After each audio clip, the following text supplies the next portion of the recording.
চিন্তাক নাইকিয়া কৰিবৰ কাৰণে বিভিন্ন শক্তিয়ে অশুভ শক্তিয়ে বিভিন্ন ধৰণৰ ষড়যন্ত্ৰৰ কূটকৌশল চলাইছে মহাপুৰুষ শ্ৰীমন্ত শংকৰদেৱ মাধৱদেৱৰ আদৰ্শ আজান ফকীৰৰ আদৰ্শ সংকটত পেলাবৰ কাৰণে ইতিমধ্যে বহু শক্তিয়ে ষড়যন্ত্ৰৰ কূটকৌশল ৰচনা কৰিছে স্বৰ্গদেউ চাওলুং চুকাফাই গঢ়ি থৈ যোৱা সমাজ মাত্ৰাজ একত্ৰিত কৰি একৰাজ সৃষ্টি কৰাৰ যি চিন্তা মহাৰাজ নৰনাৰায়ণে গঢ়ি থৈ যোৱা সমাজক বিপদাপন্ন কৰিবৰ কাৰণে সংকটেৰে সংকীৰ্ণতাৰে সমাজ ভাঙিবৰ কাৰণে বিভিন্ন শক্তিয়ে চিন্তা চৰ্চা কৰিছে গতিকে তেনে সময়ত আমি সমাজখন যাতে পুনৰ গঢ়িব পাৰো গুৰুজনাৰ অপূৰ্ব সৃষ্টি য'ত নামঘৰত সমাজ কৰিছিল সেই সমাজৰ সমন্বয় পুনৰ ঘূৰাই আনিবৰ কাৰণে সকলোৱে কাম কাজ কৰিছো সকলোৱে চিন্তা চৰ্চা কৰিছো গতিকে আমি আজি এই সভাত প্ৰাসংগিকতাৰে এই কথাটো মানুহৰ মাজত এই বাৰ্তা এই বক্তব্য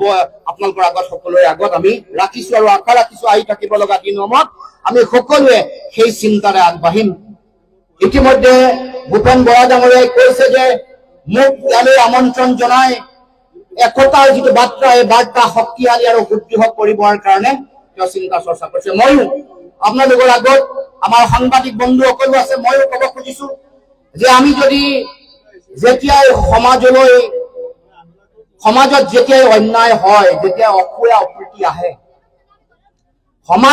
সমাজখন যেতিয়াই অনীতিৰে পৰিপূৰ্ণ হয় তেতিয়াই সমাজৰ পৰা অন্যায় বিনাশ কৰিবৰ কাৰণে সমাজৰ অনীতি নাইকিয়া কৰি নীতিপূৰ্ণ সমাজ প্ৰতিষ্ঠা কৰিবৰ কাৰণে ৰাইজ সদায় ঐক্যবদ্ধ হয় সুসংগবদ্ধ হয় যিমান সমাজ পৰিৱৰ্তনৰ ইতিহাস যিমান আপুনি অধ্যয়ন কৰে দেখিব যেতিয়াই সংকট আহিছে যেতিয়াই সমাজলৈ বেয়া বেয়া বিষয়বোৰ আহিছে অনীতি দুৰাচাৰ অনিয়ম সাম্প্ৰদায়িকতা ঘৃণা বিভাজন সংকীৰ্ণতা তেতিয়াই ৰাইজ একত্ৰিত হৈছে আৰু সমাজৰ পৰা সেই শক্তিক উৎখাত কৰিবৰ কাৰণে সকলোৱে সংকল্পবদ্ধ হৈছে অংগীকাৰবদ্ধ হৈছে গতিকে সময় সমাগত আমি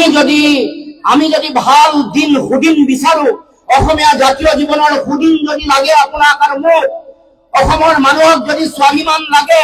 অসমৰ মানুহে যদি মেৰুদণ্ড পুনাই শিৰ উচ্চ কৰি অসমত বসবাস কৰিব খোজে অসমৰ প্ৰতিটো জাতি জনগোষ্ঠীয়ে তেওঁলোকৰ সেৱা হিত গৌৰৱ যদি উদ্ধাৰ কৰিব খোজে অসমৰ প্ৰতিটো জাতি জনগোষ্ঠীয়ে তেওঁলোকৰ নিজৰ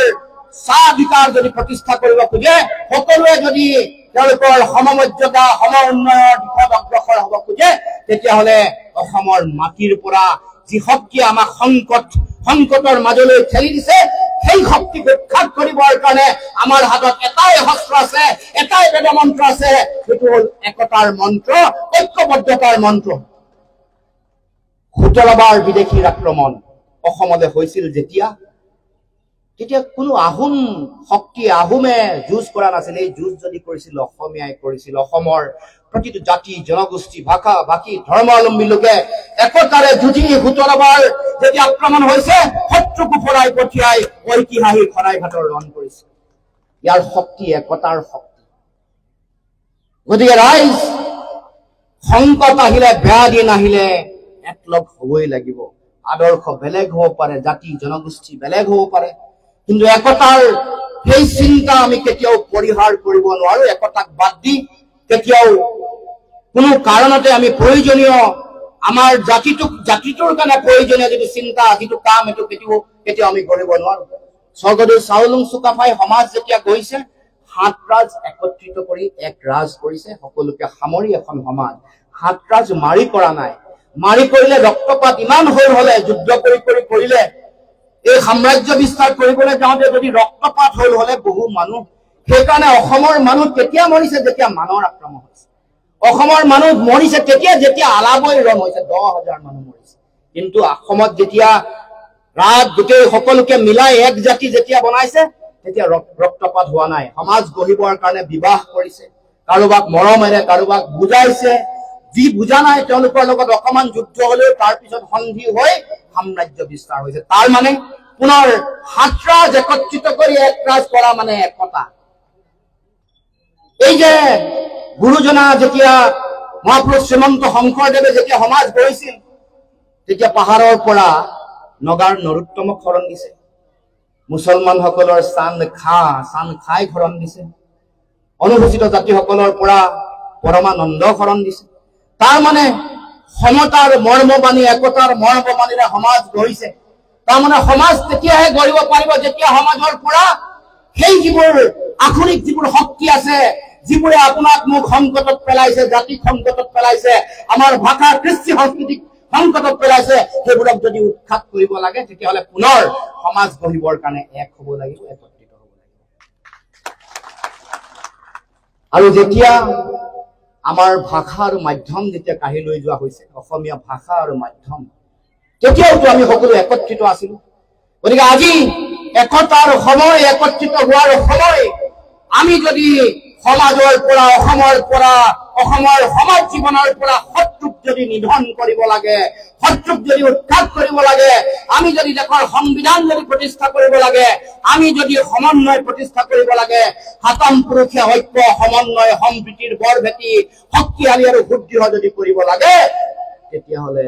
একতা লাগিব, সমন্বয় লাগিব, একতাৰে যুঁজিব লাগিব, তেহে যুদ্ধ জয় হ'ব। অন্যথা ভাগ ভাগ হৈ থাকিলে শত্ৰুৱে চল পাব, লাই পাব,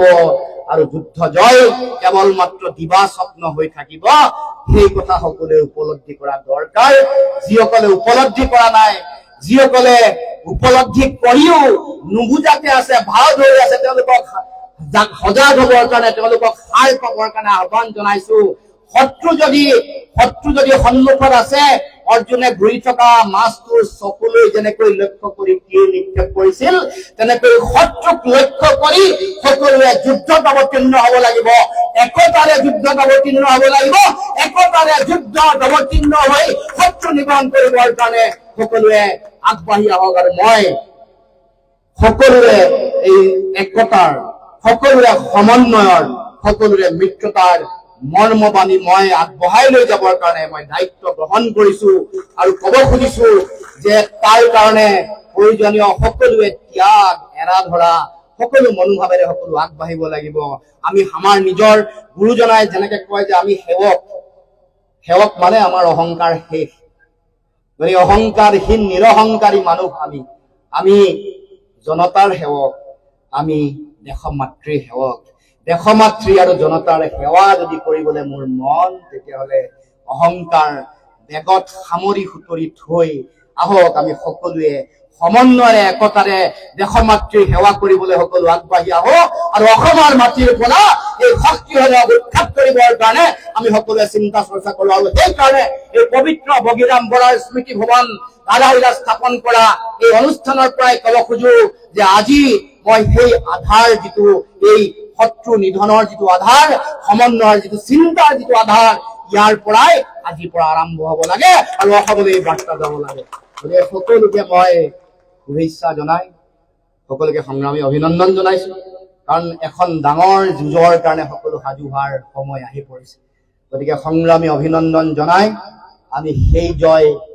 সেই যুদ্ধত জয় হ'ব লাগিব। অন্যায় বিনাশী ন্যায় প্ৰতিষ্ঠা কৰিব লাগিব। অনীতিপূৰ্ণ সমাজ নাইকিয়া কৰি নীতিপূৰ্ণ সমাজ প্ৰতিষ্ঠা কৰিব লাগিব, য'ত আপুনি মই সকলোৱে